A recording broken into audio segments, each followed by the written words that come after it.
The call came at 2:47 in the afternoon. I know the exact time because I was looking at the clock on the wall when my chest caved in. Not metaphorically, literally. The left side of my body just stopped cooperating. I remember thinking, don't fall in front of the interns. That was my first thought. Not my wife, not my kids. Don't fall in front of the interns. That tells you everything you need to know about who Raymond Cole had become. They found me on the floor of my office, conference room B, third floor. The one with the broken air conditioning had been meaning to report for 2 years. My assistant called 911. My boss called HR. Nobody called my family for 6 hours. 6 hours. And here's the part that still gets me. When they finally did call, Diane asked if she should bring anything, like I was at a hotel. Before I go any further, I need to stop for just a second. Because if you're watching this right now, you probably know someone like me. Maybe you are someone like me. I'm Raymond Cole, 57 years old, architect by training, desk worker by sacrifice, father by everything I had. Where are you watching from right now? Drop your city in the comments. I want to know how far this story has traveled, because what I'm about to tell you, I carried alone for 30 years, and I think it's time somebody finally heard it. I want to take you back, not to the hospital, not yet, back to 1994. I had a firm, small, beautiful, mine, Cole Design Group. 4 employees, including me. An office on the second floor of a building in Columbus, Ohio that smelled of like coffee and drafting paper and possibility. I had 3 clients lined up, real ones. A school renovation, a mixed-use development downtown, a private residence in Dublin that would have put us on the map. I was 30 years old, and I was, for the first and last time in my adult life, exactly where I wanted to be. Then Brett happened. I don't mean that the way it sounds. Brett is the best thing that ever happened to me. But he came 6 weeks after we signed our biggest contract. And Diane had complications, and the hospital bills started, and the contract fell through, and I had to make a choice. I closed Cole Design Group on a Tuesday morning in March. I didn't tell anyone. I just locked the door, slid the key under the landlord's door, and drove to the corporate interview I'd scheduled the week before. I got the job. $41,000 a year. Benefits. Stability. I told myself it was temporary. 30 years later, I was still telling myself that. Here's what I need you to understand before we go any further. I'm not telling you this for sympathy.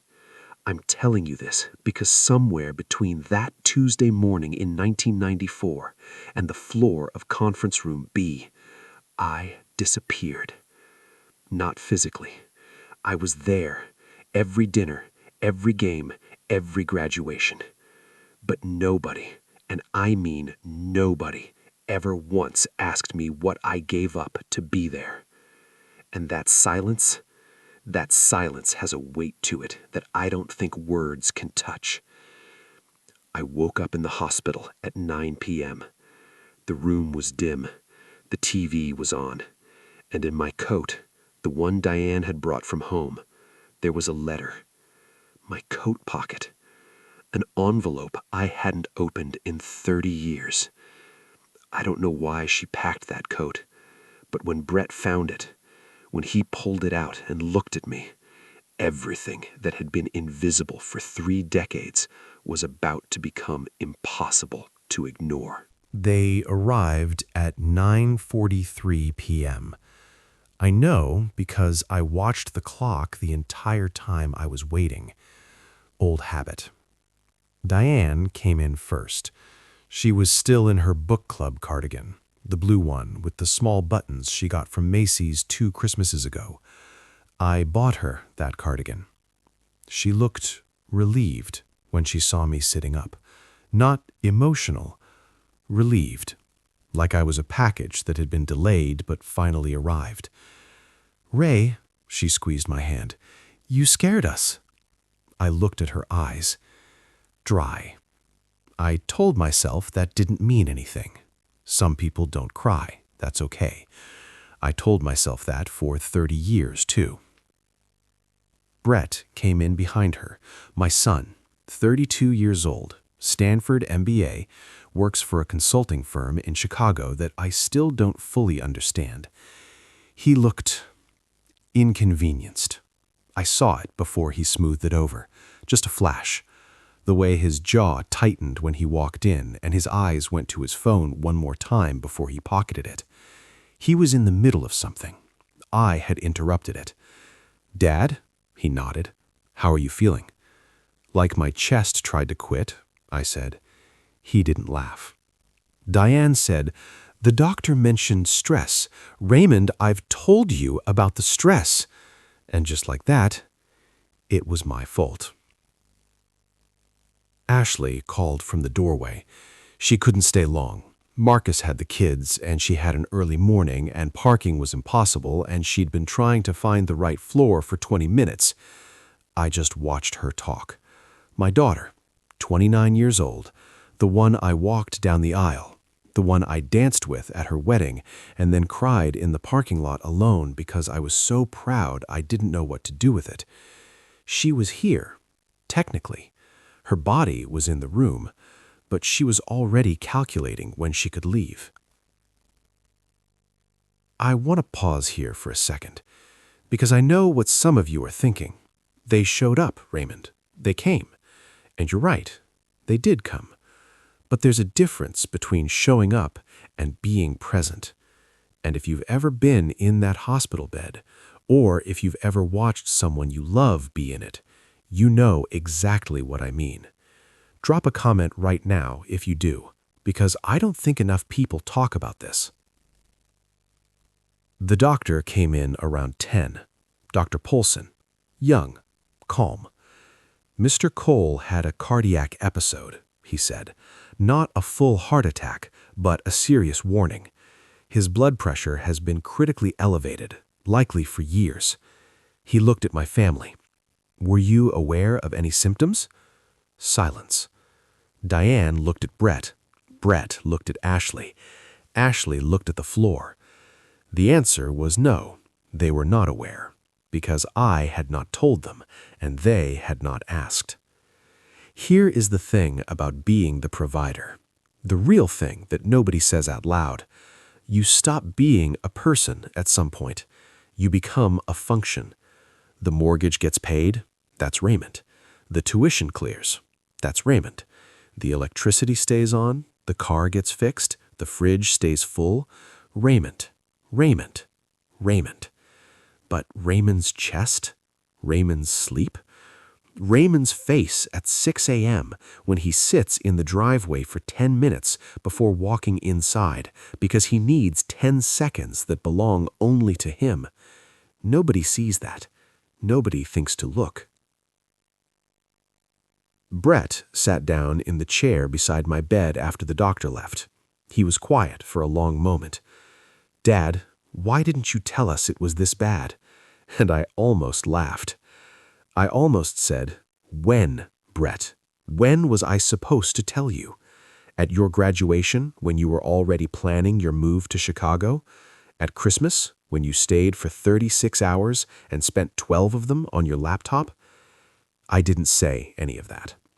I just said, "Didn't want to worry you." And Brett nodded, like that was a reasonable answer, like that closed the subject. Diane straightened my blanket. Ashley said she'd call in the morning. Brett said he'd look at flights back to Chicago tomorrow, but he'd see how I was doing first. They filed out one by one. The room went quiet. The TV was still on, some late-night show with a laughing audience. And I lay there in that bed, in that dim, humming, antiseptic room, and I thought about the letter in my coat pocket, the one my father wrote me, the one I never opened. What did you know, Dad? What did you see coming that I didn't? I reached for the coat on the chair beside me, but my arm was too heavy. I was too tired. And before I could reach it, Brett walked back in. He'd forgotten his jacket. He grabbed it off the chair, and the coat, my coat, fell to the floor. The envelope slid out. Brett picked it up, looked at it, looked at me. Dad, what is this? Brett was holding the envelope like it might bite him. Yellow, old, the edges soft from age. My name on the front. Raymond. Just that. No last name, no address. My father's handwriting. I hadn't seen that handwriting in 11 years. Dad. Brett turned it over. This is Grandpa Owen's writing. I know. When did he... Before he died, I said. He gave it to me at the hospital. Last visit. Brett looked up. That was 11 years ago. Yes. You never opened it? I looked at the ceiling. No. The silence in that room was its own living thing. Brett sat back down slowly, like his legs made the decision before his brain did. He held the envelope with both hands now, careful, like something sacred. Why not? He asked quietly. And that simple question, nobody had asked me anything that direct in years.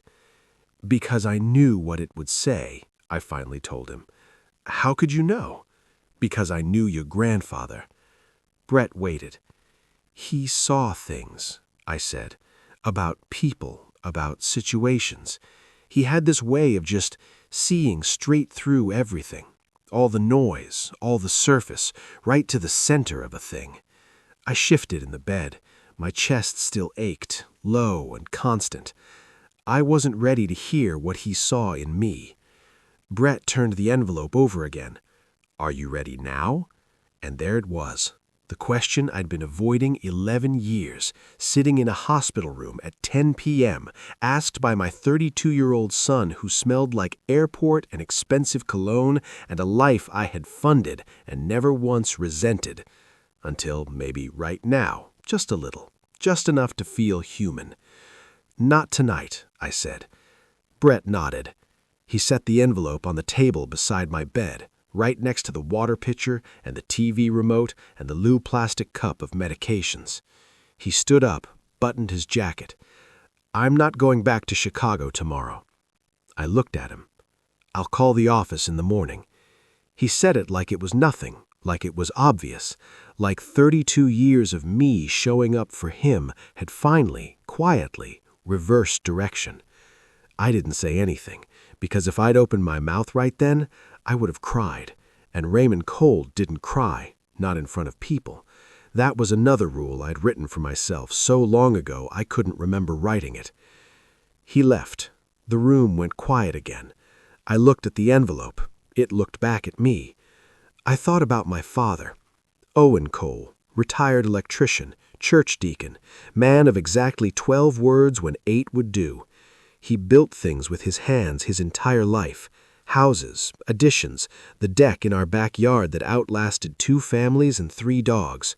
He never made much money, but he was never, not once, invisible. People saw Owen Cole when he walked into a room, not because he demanded it, because he was so completely and fully himself that there was no way to look past him.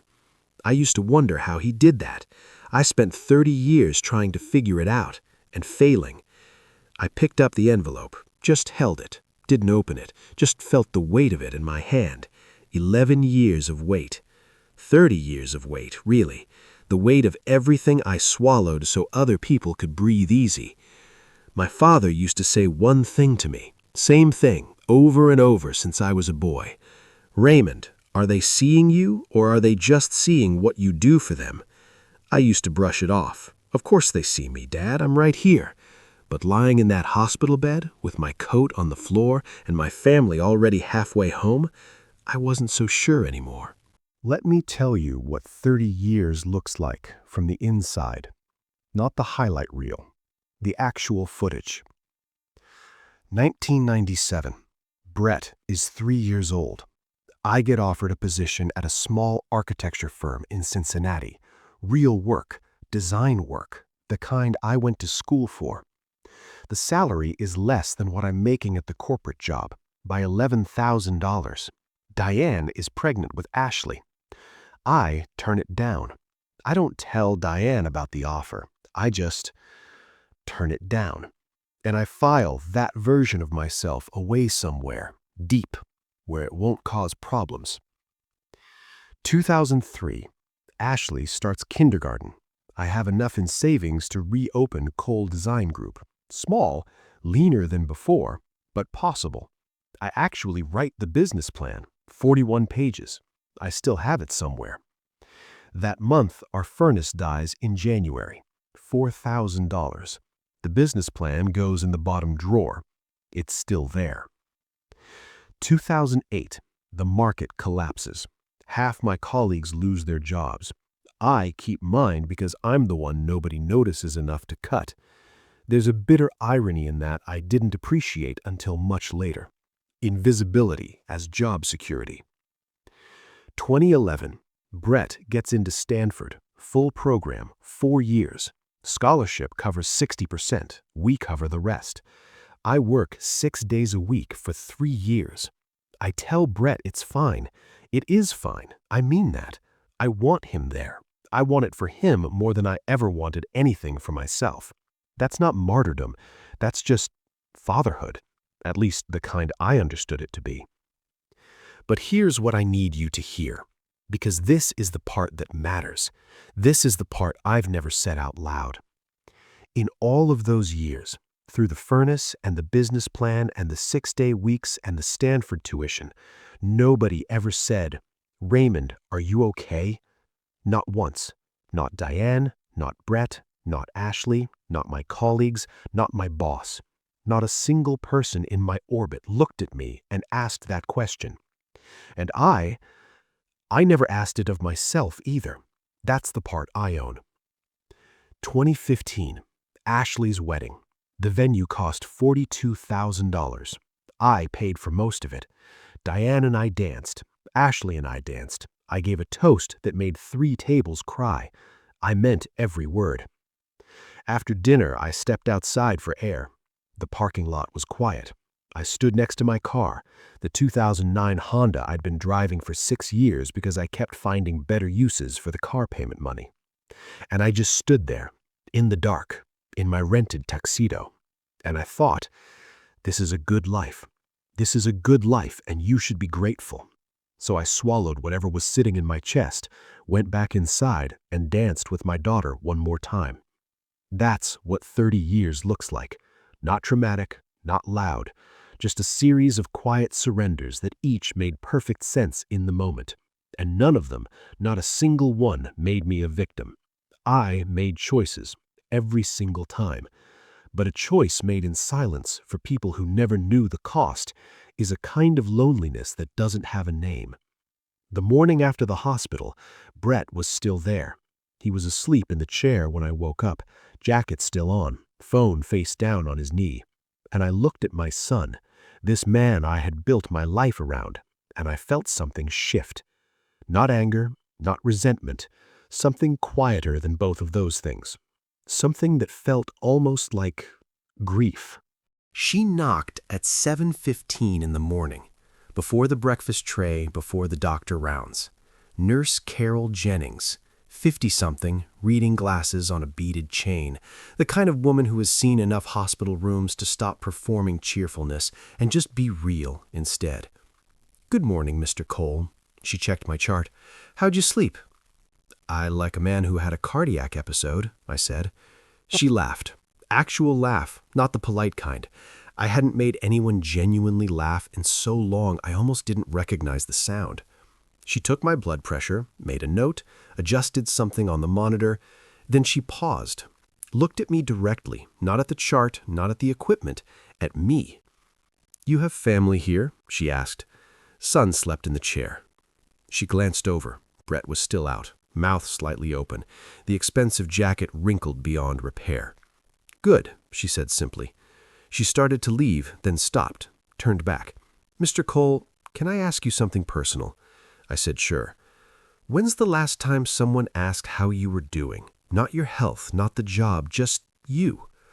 I opened my mouth and nothing came out, because I was doing the math, and the math was a long time, a very long time.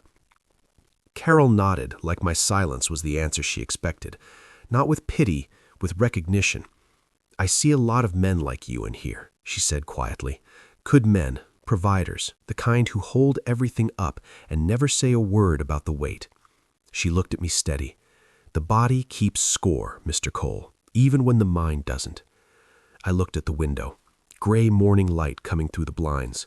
Columbus in November. "How do you know? What kind of man I am? You just met me." "Your chart tells me about your body. Your room tells me about your life." "My room?" "No get-well cards, no flowers. The one visitor who came last night looked like he was calculating how long he had to stay."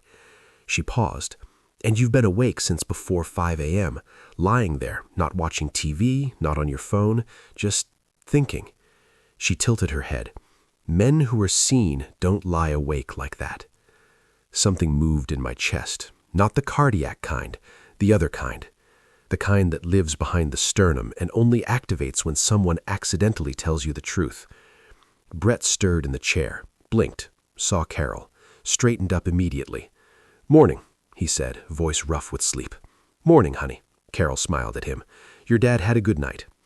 Brett looked at me, and for just a second, just one unguarded second, he looked like he was 12 years old again, like he was the kid who used to crawl into my side of the bed during thunderstorms, before Chicago, before Stanford, before I became a function instead of a father.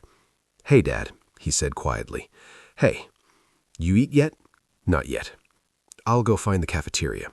He stood up, straightened his jacket, pocketed his phone without looking at it, and walked out. Carol watched him go. "He loves you," she said. "I know." "Does he know you know that?" I didn't answer. She made another note on her chart. "The envelope is still on your table," she said without looking up. "I see it. Whatever's in it, it's been waiting 11 years. She capped her pen. "I don't think it wants to wait much longer." She left. And this time, my arm wasn't too heavy. Brett came back with 2 coffees and a breakfast sandwich he'd picked apart looking for something I couldn't eat anyway. He handed me the coffee. Black, he remembered. I don't know why that small thing hit me so hard, but it did. We sat for a while without talking. The morning show was on TV with the volume low. 2 people laughing about something that didn't matter. "Dad," Brett said finally, "can I ask you something?" "Go ahead." "Are you happy?" The question just sat there in the room. Are you happy? 3 words, 30 years late. I want to be honest with you right now, because this is the part I've rehearsed in my head 100 times. In the car, in the shower, at 4 a.m. when the house is dark and the world is quiet and there's nothing between you and yourself. The honest answer? I don't know. I genuinely do not know if I am happy.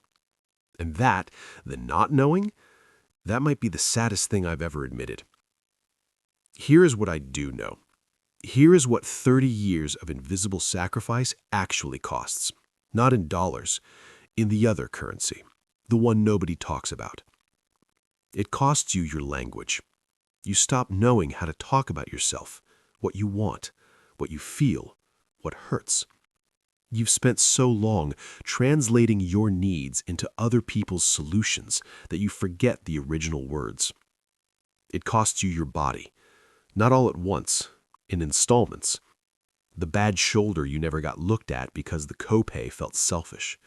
The sleep you sacrificed so many times that short nights became normal. The cardiac episode that probably had been building for a decade and a half. It costs you your dreams, not violently, gently, one reasonable decision at a time, each one logical, each one loving, each one quietly removing another brick from the foundation of who you were before you became who everyone needed. And it costs you your right to be known, because if you never show anyone what's underneath the providing, they can only love the function. They can't love the man, because they don't know the man exists. "Dad?" Brett's voice was careful. "You didn't answer." I looked at my son, my 32-year-old son, with his Stanford MBA and his Chicago apartment and his whole wide-open life. "I built everything for you," I said, not accusing, just stating. "I know, Dad." "I don't think you do." Brett put his coffee down. "Then tell me."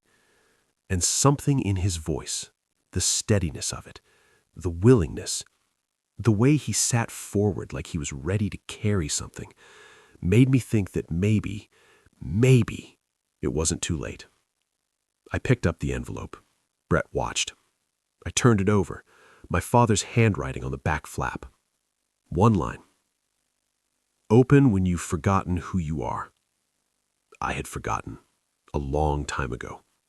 The envelope had been waiting, and I think I was finally ready. It's been 4 months since Conference Room B. 4 months since the floor and the clock and the 6 hours nobody called. Let me tell you where things stand. Not the fairy tale version, the real one. Cole Design Group reopened. Officially, legally. The LLC filed, the website up, the business cards ordered, which Brett insisted on even though I told him nobody uses business cards anymore. He said, "You're using business cards, Dad." I used the business cards. It's small. Right now it's just me and a drafting table in the spare bedroom and 2 clients. 2. A young couple renovating a craftsman bungalow in Clintonville, and a nonprofit that needs a community center designed on a modest budget. Not the mixed-use downtown development I dreamed about in 1994, but real work. My work. Work that has my name on it and my vision in it and 30 years of learned patience behind it. Cole didn't go back to Chicago. Not permanently. He's remote now. Says his company was more flexible than he realized. He comes over on Sundays. We watch football. He doesn't care about football, I know that, but he comes anyway. And we talk, actually talk, about his life, about mine, about his grandfather, about the things that cost something to say. He's learning. So am I. Diane and I started seeing a counselor Wednesday evenings, a woman named Dr. Patricia Hale who has the kind of stillness that makes it safe to say true things. It is hard. Some weeks it is very hard. But we are in the room, both of us, choosing to be there. That counts for something. That counts for a lot. Ashley calls more. Not every day, but more. Last week she called just to tell me something funny her daughter said. Not to ask for anything, not to report in, just to share something with me. Like I was a person she wanted to include. I kept that voicemail. And my father's letter, it's framed now, on the wall of the spare bedroom that is now my office, right above the drafting table, so I see it when I'm working. You are a man worth knowing. Make them know you. I'm working on it, Dad. Slowly, but I'm working on it. Now, I need to talk to you for a second. You've been with me through this whole story, through Conference Room B and the envelope and the 3 hours with Brett and the flowers on the kitchen table. And I need to ask you something. Is there a Raymond in your life? Someone who shows up every single time, fixes everything, provides everything, and nobody ever stops to ask what it costs them? A father, a husband, a brother, a friend. Drop their name in the comments. Not their full name, just, "I see my dad in this," or "This is my husband," or "This is me." Because I think there are more invisible people in our lives than we realize. And sometimes the first step to being seen is someone pointing at you and saying, "There, that person, look at them." And if you are Raymond, if you're the one watching this at midnight wondering when it became okay for everyone to need you and nobody to know you, I want you to hear this. You are not a function.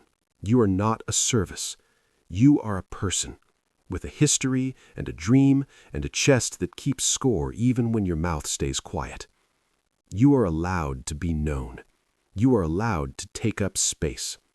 You are allowed to put the business plan on top of the desk. If this story meant something to you, hit that like button right now. Subscribe to this channel because we tell stories here that don't get told anywhere else. Share this video with someone who needs to see themselves in it. And leave me a comment. Tell me what hit you.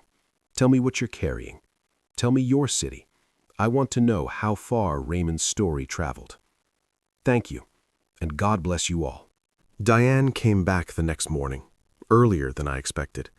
She brought a thermos of coffee from home, the good stuff, the dark roast I liked, and a change of clothes in a small bag.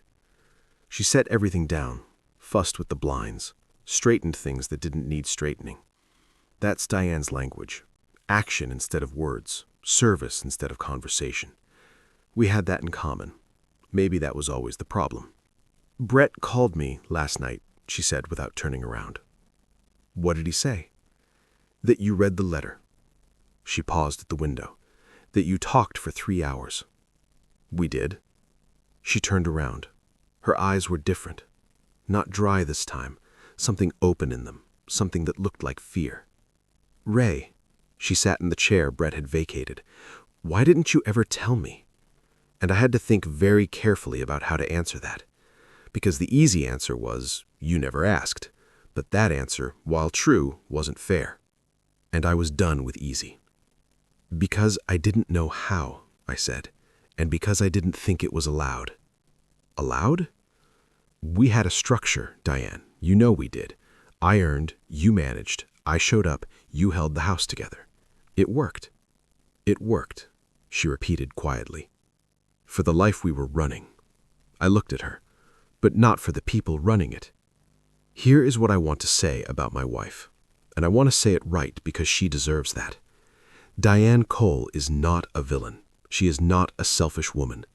She is a woman who loved her husband the best way she knew how, and married a man who was better at hiding than she was at seeking. We built a life together, a real one, a good one by most measurements. But somewhere along the way, we stopped being curious about each other. We stopped asking the questions that kept us real to each other. And when two people stop being curious, they stop being present. They're just running the same route, same roads, same stops, calling it a marriage. "I should have asked," she said. "Yes. I knew something was... I felt it for years." "I know you did. I just..." She pressed her lips together. "I didn't want to open something I couldn't close." And there it was, the most honest thing my wife had said to me in a decade. I reached out and took her hand. She looked down at our hands, then back up at me. "What do we do now?" she asked. "I don't know yet," I told her. "But I think we start with honesty." "That's terrifying," she said. "I know." "Okay." She squeezed my hand. "Okay. I'm not going to tell you that conversation fixed everything. It didn't. 30 years of quiet doesn't dissolve in a hospital room. There were harder conversations ahead, things that needed to be said that I won't share here because some things belong only to the people in the room. What I will say is this. For the first time in our marriage, we were finally talking about the right things. Not the mortgage, not the kids, not the schedule. Us. Two people, in a room, being honest. It was uncomfortable. It was overdue. And it was the bravest thing either of us had done in years. Ashley came that afternoon, without Marcus, without the kids. Just her. She sat on the edge of my bed and held my hand and didn't say anything for a long time. Then she said, "Dad, when you walked me down the aisle..." "Ashley, let me finish." Her voice was tight. "When you walked me down the aisle, You looked at me like I was the most important thing in the world. You were. I never once thought about what you needed that day." Her eyes filled. "I just accepted it, like it was owed to me." She looked up. "I'm sorry, Dad." And I pulled my daughter close, and I let her cry. And maybe, just maybe, I let myself cry a little too. Nobody was watching. It was allowed. The paper inside was folded in thirds. Blue ink, slightly faded. My father wrote with the same pen his whole life, a Parker ballpoint he kept in his shirt pocket. I could see the pressure in the letters. He pressed hard when he wrote, like he wanted the words to go all the way through. I unfolded it. Brett didn't move. I cleared my throat, and I read it aloud. "Raymond, if you're reading this, I'm already gone. And knowing you, you waited too long to open it. That's all right. You were always stubborn about the things that mattered most. I want to tell you something I should have said more when I was standing in front of you. You are the best man I know. Not because of what you provide, not because of what you fix or fund or show up for, because of who you are underneath all of that. You have a gentleness in you, Raymond, a patience, a depth. Most men spend their whole lives pretending to have those things. You were born with them. But I watched you, son. I watched you for 30 years, and I watched those gifts get buried. Not stolen, buried. By you, with your own hands. One good reason at a time. You gave everything you had to people who loved you, but never learned to ask about you. And I blame myself for some of that, because I did the same thing. I thought that's what a man does. You provide, you endure, you don't complain. I was wrong. A man who cannot be seen by the people he loves most is not a provider. He is a ghost. And Raymond, you are not a ghost. You are a man worth knowing. Make them know you, before it's too late, before you end up like me, with a letter instead of a conversation. I love you. I should have said it more. Dad. I folded the paper, slowly, back into thirds. The room was completely silent. Brett's face. I won't forget Brett's face for as long as I live. He wasn't performing emotion. He wasn't managing it. He was just undone. His eyes were red. His jaw was tight. He was holding himself together the same way I always held myself together. Like father, like son. Like grandfather, like father. A whole line of men quietly disappearing into their own goodness. "Dad," he said. His voice broke on that one word. Just that one word. I didn't know. I know you didn't. I should have, Brett. He stopped. I looked at my son. Really looked. The way my father used to look at me. Straight through. Your grandfather said, "Make them know me." I held up the letter. So here I am, knowing time. Brett wiped his eyes with the back of his hand. Tried to laugh, didn't quite make it. "Okay," he said. "Okay? Okay, Dad. I'm listening." He pulled his chair closer to my bed. Tell me everything." And for the first time in 30 years, Raymond Cole started talking about Raymond Cole. Not the mortgage, not the tuition, not the function, the man. They discharged me on a Thursday, 4 days after the floor of Conference Room B decided it had seen enough of Raymond Cole's shoes. The doctor gave me a list: medications, dietary changes, stress reduction. He said the word stress like it was something I could just set down somewhere. like a briefcase, like I'd just been carrying it by choice. Brett drove me home. We didn't talk much in the car. We didn't need to. Some conversations change the air between people permanently. What we'd said in that hospital room, it was still settling, like dust after something structural shifts. When we pulled into the driveway, I sat in the car for a moment. Same driveway I'd pulled into 10,000 times. Same cracked concrete I'd been meaning to fix for 3 years. Same house, but something was different. I was looking at it differently. "You okay?" Brett asked. "I'm thinking," I said. "About what?" I looked at the house, the roofline, the addition I'd designed in my head 15 years ago and never built. The way the light hit the east wall in the morning. "I still see it," I said quietly. "See what?" "What things could be." I turned to him. "I always saw it, even when I stopped building. The eye doesn't turn off, Brett. The architectural eye. It keeps seeing." Brett was quiet. "I have 41 pages in a bottom drawer," I said. He knew what I meant. I'd told him in the hospital. "The business plan." "Yeah." "From 2003? Some of it's probably outdated. All of the financial projections, the market analysis. The software we'd use now is completely different." Brett nodded slowly. "But the vision, the core of it, what Cole Design Group was supposed to be." I touched the window. "That part doesn't expire." We went inside. Diane had cleaned. The house smelled like the lemon soap she used on the counters. There were flowers on the kitchen table, small yellow ones. She'd never done that before. Not for no reason, just flowers. I stood in the kitchen and looked at them for a long time.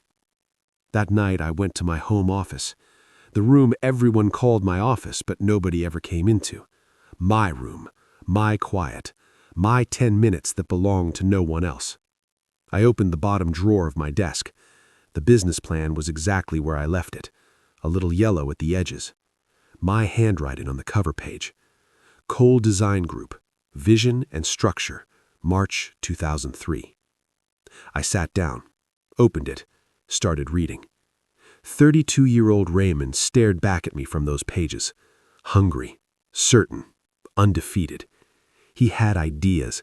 God, he had ideas. I reached for a red pen, started marking. This part, outdated. This part, still good. This part, better now than it would have been then. This part made me stop. Page 17. The mission statement. Cole Design Group exists to build spaces where people feel fully seen. I sat back, read it again. Spaces where people feel fully seen.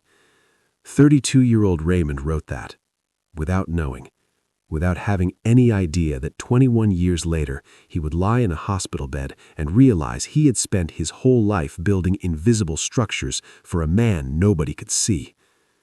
I closed the plan, put it on top of the desk, not in the drawer, on top, where it could be seen. I turned off the light, and for the first time in as long as I could remember, I went to bed before midnight. Not because I was done, because I was just getting started.